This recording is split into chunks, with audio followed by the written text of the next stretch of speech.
नमस्कार। आज हम छायावाद की दो कविताएं, पंत जी की दो कविताएं हैं, प्रथम रश्मि और भारत माता। इन दो कविताओं का पाठ विश्लेषण करेंगे। प्रथम रश्मि कविता का ऐतिहासिक महत्व है हिंदी साहित्य में, और यह पंत के काव्य संग्रह वीणा से ली गई है। ये वीणा की सबसे प्रौढ़ कविता भी है। मैं ऐसा इसलिए कह रहा हूँ क्योंकि हम शिल्प की दृष्टि से देखें या संवेदना की दृष्टि से देखें तो शुरुआती दौर की कविता होने के बावजूद भी प्रथम रश्मि कविता बहुत ही मजी हुई, कसी हुई कविता है। इसमें बाल विहंगिनी को संबोधित करके कवि पूछता है कि तुम्हें प्रथम रश्मि के आने की सूचना कैसे मिली, कैसे पता चला कि प्रभात होने वाला है। रात्रि के बीतने और प्रभात के आगमन की सूचना सबसे पहले बाल विहंगिनी को मिलती है, ऐसा कैसे होता है। तो पाठ विश्लेषण जो है केवल ये नहीं है कि बाल विहंगिनी को प्रथम रश्मि के आगमन का पता कैसे चला, बल्कि अगर आप ध्यान से देखें तो इस कविता में बाल विहंगिनी छायावाद के जो कवि थे, जो अभी गद्यात्मकता और इतिवृत्तात्मकता से छूट करके और कविता की एक नई सरल राह बना रहे थे, उन कवियों को संबोधित करते हुए उन कवियों के लिए बाल विहंगिनी प्रतीक का प्रयोग भी किया गया है। और इसीलिए आप देखेंगे कि इस कविता में जो नवजागरण का संदेश है, वह संदेश भी बाल विहंगिनी के माध्यम से पंत जी ने दिया है। कविता की पंक्ति है, प्रथम रश्मि का आना रंगिनी, तूने कैसे पहचाना, कहाँ कहाँ है बाल विहंगिनी, पाया तूने यह गाना। कवि पूछता है कि विहंगिनी तुझे कैसे ज्ञात हुआ कि रात्रि व्यतीत होने वाली है, कैसे ज्ञात हुआ कि प्रथम रश्मि का आगमन होने वाला है। ऐसा मधुर कंठ स्वर तुम्हें कहाँ से मिला। और यह जो कवि का कौतूहल भरा प्रश्न है, जो कवि की जिज्ञासा है, कुछ आलोचकों ने ऐसा भी माना है कि उपनिषदों में जो जिज्ञासा और जो कौतूहल और जो विस्मय सृष्टि के अनंत रहस्यों को लेकर के प्रकट किया गया है, वैसी ही जिज्ञासा, वैसी ही उत्कंठा, वैसा ही कौतूहल, वैसा ही विस्मय पंत जी की इस कविता में, और आगे चल के देखेंगे मौन निमंत्रण कविता में भी आपको दिखाई पड़ेगा। ये एक इस कविता के बारे में विशेष बात है। कवि ये पूछता है कि हे विहंग बालिके, तू तो अभी स्वप्न निद्रा में सोई हुई थी, अपने घोंसले में सोई हुई थी, और स्वप्न नीड़ के द्वार पर जुगनू पहरा दे रहे थे। प्रातः काल में जुगनू निष्प्रभ हो रहे थे। अगर यहाँ देखें तो यहाँ पर जुगनू का मानवीकरण कर दिया पंत जी ने, जुगनू को पहरेदारों के रूप में चित्रित किया। कई विद्वान इसे केवल अलंकार तक सीमित कर देते हैं कि एक मानवीकरण अलंकार है, लेकिन ऐसा है नहीं। दरअसल प्रकृति जो है छायावादी कविता की केंद्रीय संवेदना की भूमि रही है, और इसलिए छायावाद के प्रायः कवि प्रकृति का सृजनात्मक उपयोग करते हैं। वो प्रकृति के साथ मानवीय भावों को एकम एक करके प्रस्तुत करते हैं। ये केवल प्रकृति का चित्रण मात्र नहीं है, ये प्रकृति का सृजनात्मक उपयोग है, और प्रथम रश्मि कविता को भी इसी रूप में देखना चाहिए। जिस समय विहग बालिका निद्रा मग्न थी, उस समय सृष्टि में बहुत सारे अद्भुत व्यापार चल रहे थे। चंद्रमा की शुभ्र किरणें धरती पर फैल रही थी, जिनके सहारे हवा के झोंके कलियों को हिला रहे थे, सहला रहे थे, और कोमल कलियां उन झोंकों के स्पर्श से विकसित हो रही थी, कलियां खिल रही थी। यहाँ पर जो हवा का झोंका है वो काम है, काम भावना है, और काम भावना निराकार है। इस निराकार काम भावना के स्पर्श से कलिकाएं खिल रही हैं। जिस प्रकार रात्रि भर जलने से दिए का तेल समाप्त हो जाता है और दिए की लौ प्रभाहीन हो जाती है, ठीक उसी तरह से जुगनू भी रात भर पहरा देने की वजह से निष्प्रभ हो रहे हैं, प्रभावहीन हो रहे हैं। पूरे रात्रि में सर्वत्र नीरवता है, शांति है, निस्तब्धता है, पेड़ों के पत्ते तक निद्रा में मग्न हैं और चारों ओर अंधकार है। और इस अंधकार में, इस नीरवता में, निस्तब्धता में कैसे बाल विहंगिनी को पता चल जाता है कि प्रभात होने वाला है, सूर्य की पहली किरण आने वाली है। यह अपने आप में एक आश्चर्य का विषय है। और इसी आश्चर्य के कारण, इसी कौतूहल के कारण, इसी विस्मय के कारण, इसी जिज्ञासा या उत्कंठा भाव के कारण कविता एक रहस्यात्मक परिवेश का निर्माण कर देती है। कविता में रहस्य की सृष्टि हो जाती है और यह रहस्यात्मक परिवेश जो है यह आकर्षित करता है। कोकिला सूर्योदय का आभास पाकर के कूक उठती है। उसके स्वागत में जैसे वो मंगलाचार कर रही हो, ऐसा कवि को लगता है। कोकिला को यह कैसे पता चला कि प्रभात होने वाला है? उसके वो प्रभाती गाने लगती है। शशिबाला थकान से निस्तेज है। चक्रवाक पक्षी अपनी प्रियतमा के विछोह में व्यथित है और भ्रमर जो है कमल की क्रोड़ में कैद हो पड़ा है। अंधेरा, चांदनी, जुगनू, वृक्ष, चक्रवाक, कोकिला आदि के माध्यम से रात्रि एवं प्रभात की प्रकृति का बड़ा ही मनोहर चित्रण पंत जी ने प्रथम रश्मि कविता में किया है। और ख़ास करके इस कविता में जिस निस्तब्धता का चित्रण है, नीरवता का चित्रण है, उस नीरवता को वाणी देने में पंत जी अद्वितीय हैं। प्रभात होने पर निराकार विश्व नाना रूप धारण कर दृश्यमान हो गया। शुभ्रालोक फैल गया। प्रथम रश्मि के आगमन से संसार चैतन्य रूप धारण करके कर्मशील हो गया। और इस तरह इस कविता की समाप्ति होती है। लेकिन इस कविता में सबसे विचारणीय बात यह है कि पंत जी प्रथम रश्मि कविता के माध्यम से दरअसल कहना क्या चाहते हैं।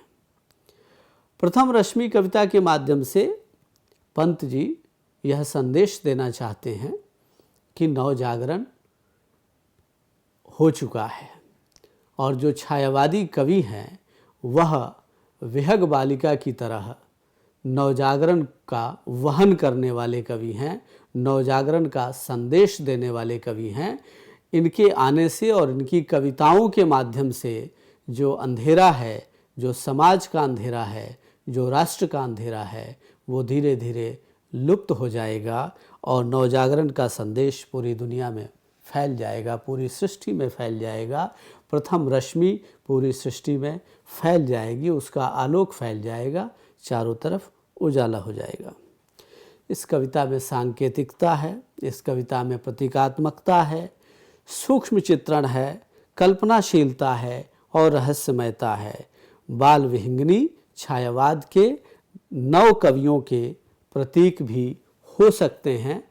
इस कविता को इस दृष्टि से भी देखा जाना जरूरी है, मेरा ऐसा विचार है। अब हम दूसरी कविता पंत जी की भारत माता, इसका पाठ विश्लेषण करेंगे।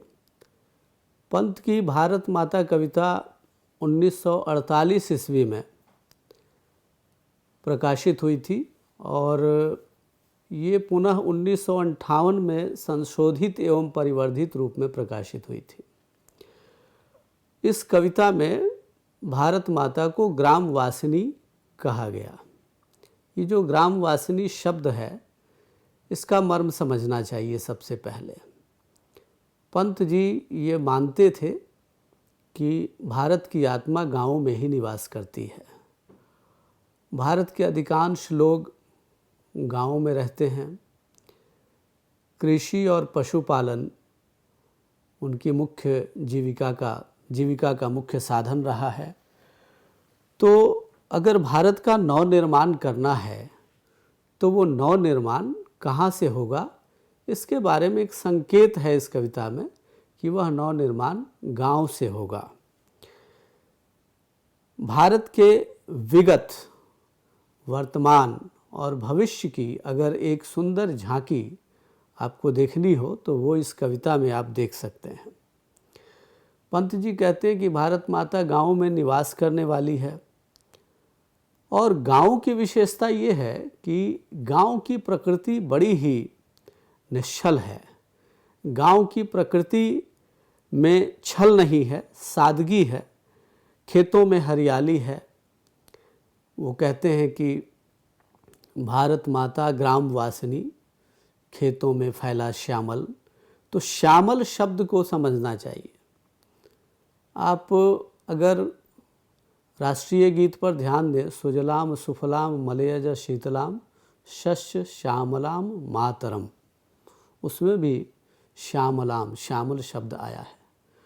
जब फसलें बहुत ज़्यादा हरी भरी होती हैं तो सांवले रंग की दिखाई देती हैं। श्यामलता लाने वाली जो फसलें हैं उनके लिए श्यामल शब्द का प्रयोग पंत जी ने किया। खेतों में फैला श्यामल, श्यामल शब्द से हरे भरे फसलों का बोध होता है। और ये जो श्यामल हैं ये भारत माता के नेत्र हैं। आप देखेंगे पूरी कविता में केवल भारत माता का चित्रण नहीं है, केवल भारत का चित्रण नहीं है, भारत के गांव की प्रकृति का चित्रण और उसके सहारे भारत माता का जो एक मानवीय रूप है उस रूप को कवि ने एक रूपक के रूप में खड़ा कर दिया है। ये एक रूपक भी है कि खेतों में जो हरियाली है और श्यामलता है वो भारत माता के श्यामल नेत्र हैं। फसलें क्या हैं? तो फसलें जो है वो नवजीवन का आंचल है और गंगा यमुना का पवित्र जल जो है उसे कवि ने श्रम जल माना है, स्वेद माना है। भारत के किसान जब मेहनत करते हैं खेतों में तो पसीना बहता है। ये पसीने की जो बूंदें हैं, जो श्रम जल है, जो स्वेद कण है, यही गंगा यमुना का पवित्र जल है। और भारत माता शीलवती है, भारत माता सुख दुख में सम है। भारतीय किसानों की विशेषता रही है, वो सुख दुख में सम रहे हैं। अगर आप इसको वर्तमान से जोड़कर देखें तो मेरा एक प्रश्न है, एक जिज्ञासा है और इस पर विद्यार्थी ध्यान देंगे कि ऐसी क्या बात है कि भक्ति काल में और रीति काल में और छायावादी काल में बहुत सारे किसान इस देश में थे और कृषक प्रधान व्यवस्था थी, कृषि प्रधान व्यवस्था थी। बावजूद इसके किसी किसान ने कभी आत्महत्या नहीं की, सुविधाएं जबकि कम थी उस समय, और आज इतनी सारी सुविधाएं होने के बावजूद भी किसान आत्महत्या कर रहे हैं। इससे भी जोड़ के देखना चाहिए क्योंकि उस समय के कृषक जो थे वो एक अध्यात्म बल से जुड़े हुए थे। उनके मन में एक ईश्वरीय चेतना पर भरोसा था, एक आस्था थी। वो आस्था, भगवान के प्रति भरोसा, भगवान के प्रति विश्वास, उसने उनके अंदर बल भर दिया और जिसकी वजह से वो बच गए, उनकी रक्षा हो गई। तो ये जो कविता है, भारत माता की चितवन झुकी है। कैसे? तो जैसे कोई तपस्विनी भगवान के चरणों में नतमस्तक हो रही हो। और भारत माता स्वर्ग की कला के समान अद्वितीय है, सुंदर है। भारत माता की 56 करोड़ संतानें हैं। ये 1948 ईस्वी में भारत की आबादी 56 करोड़ थी, इसीलिए ऐसा है कि भारत माता की 56 करोड़ संतानें हैं। लेकिन उन संतानों का क्या हाल है कि वो संतानें अन्न और वस्त्र के अभाव में पीड़ित हैं, दुखी हैं। फूस के मकानों में किसान रहते हैं। जो किसान अन्नदाता है उसकी खुद की माली हालत ठीक नहीं है। बहुत से लोग पेड़ों की छाया में ही अपने दिन गुजारते हैं। तो ये सब स्थिति देखने में आई जिससे कवि को बड़ा कष्ट हुआ। भारत माता तमाम किसानों का प्रतीक है और ये किसान जो हैं वो आधुनिक प्रगति से अपरिचित हैं, लेकिन उनकी रुचियां परिष्कृत हैं, उनमें संस्कार है। वो रूढ़ियों और कुरीतियों से ग्रस्त होकर भी शरतकालीन चंद्रमा की तरह हंसी बिखेरने वाले हैं। उनकी हंसी बड़ी मधुर है। मैं यहाँ सिर्फ एक बात कहना चाहूँगा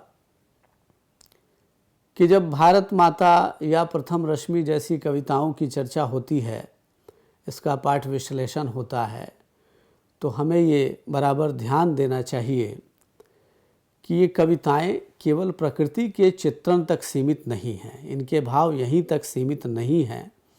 खास करके भारत माता कविता में पूरा भारतीय संदर्भ और भारतीय किसानों की पीड़ा और भारत की अतीत, वर्तमान और भविष्य के बारे में जो सोच है वो पूरी की पूरी सोच व्यक्त हुई है। भारतीय किसानों का गुण क्या है? भारतीय किसान दुख में, सुख में, सम अवस्था में रहे हैं, वो हमेशा हंसते रहे हैं।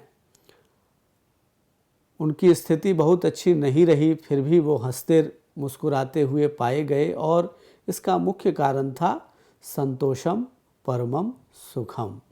संतोष में जीने वाले लोग, महत्वाकांक्षी नहीं थे किसान इस देश के। इस देश के किसान इतना ही मान के चलते थे, साईं इतना दीजिए जामे कुटुंब समाए, मैं भी भूखा ना रहूं साधु न भूखा जाए। और यह भाव था और इसीलिए वो किसान चाहे फसल तबाह हो जाए तो भी वो सम अवस्था में रहते थे, बहुत विचलित नहीं होते थे।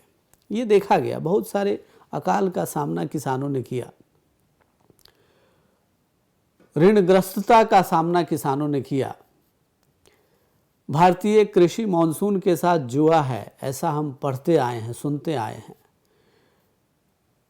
वो जुआ उनकी जिंदगी के साथ जुआ है, ऐसा भी आप कह सकते हैं। लेकिन इसके बावजूद भारतीय किसान कभी विचलित नहीं हुआ। वो अपना कर्म ठीक ढंग से करता रहा। श्रीमद् भगवत गीता में श्री कृष्ण ने कर्म योग का सिद्धांत दिया। भारत में ही इस सिद्धांत का जन्म हुआ है और कर्मयोग के ग्रंथ का सृजन करने वाली भारत माता इस बात से स्वयं हैरान है, हतबुद्धि है कि जीवन का नव निर्माण कैसे हो। प्रश्न यही है।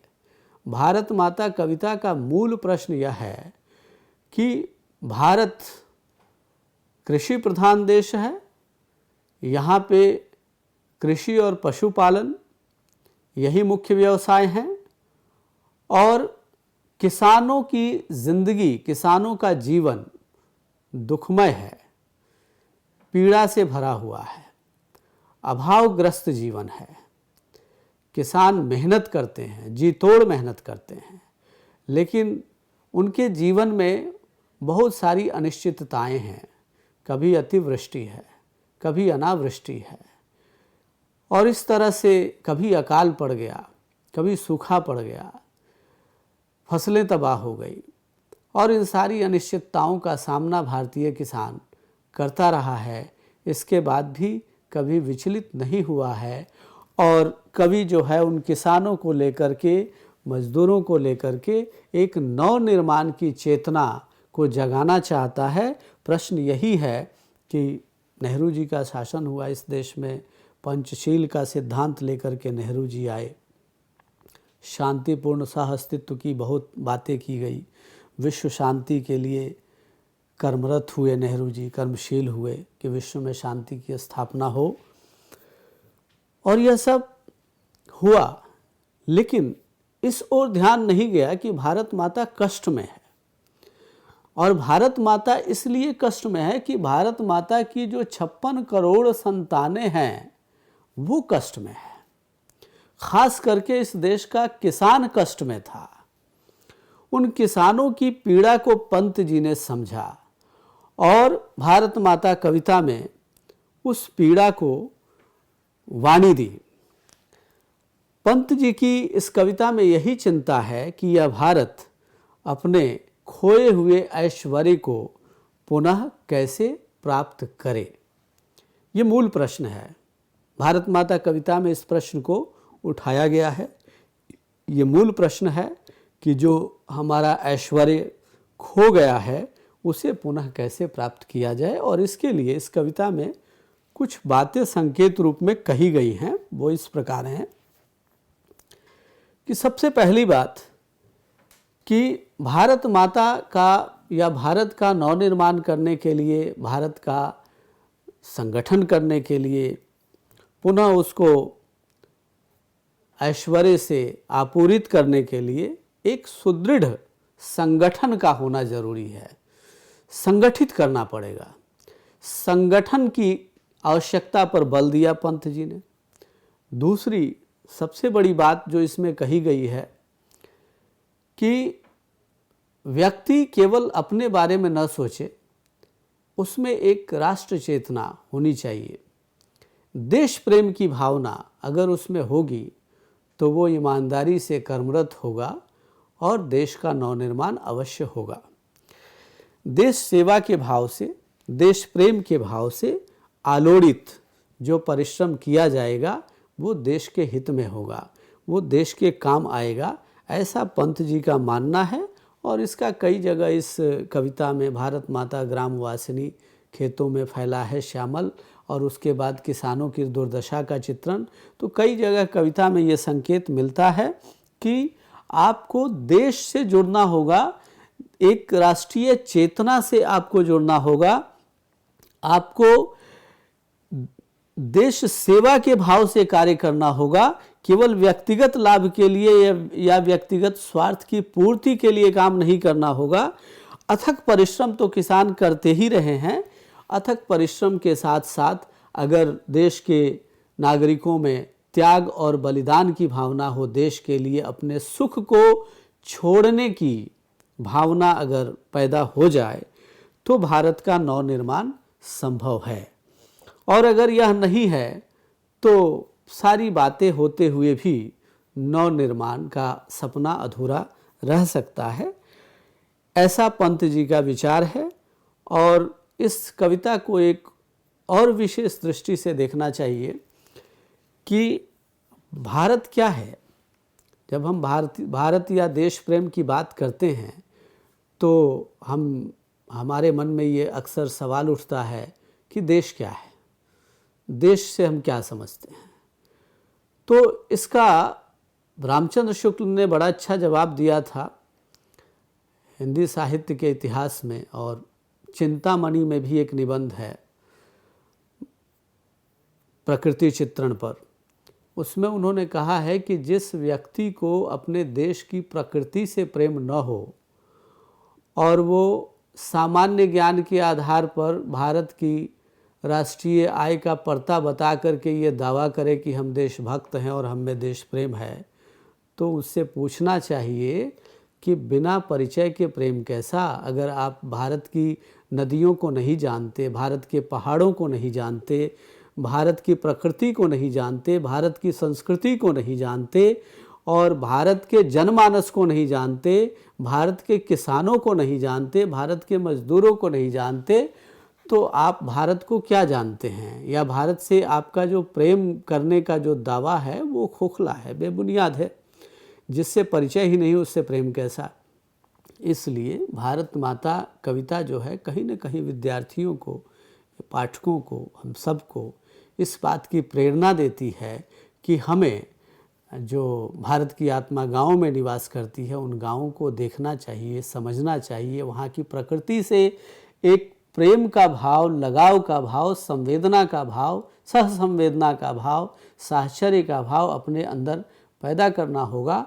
और यही भारत से या देश से प्रेम का यही अर्थ है इस कविता में कि आप गाँव की प्रकृति से लगाव पैदा करें और गाँव के बारे में सोचें। गाँव केवल पिकनिक स्पॉट्स नहीं हैं, गाँव केवल सैलानी भाव से घूमने की जगह नहीं है। गांव में बहुत सारी समस्याएं हैं, उस समय भी थी जब ये कविता लिखी गई थी, आज भी है। तो इस कविता से प्रेरणा लेनी चाहिए और गाँव के बारे में जानना चाहिए, क्योंकि भारत की आत्मा गाँव में ही निवास करती है। धन्यवाद।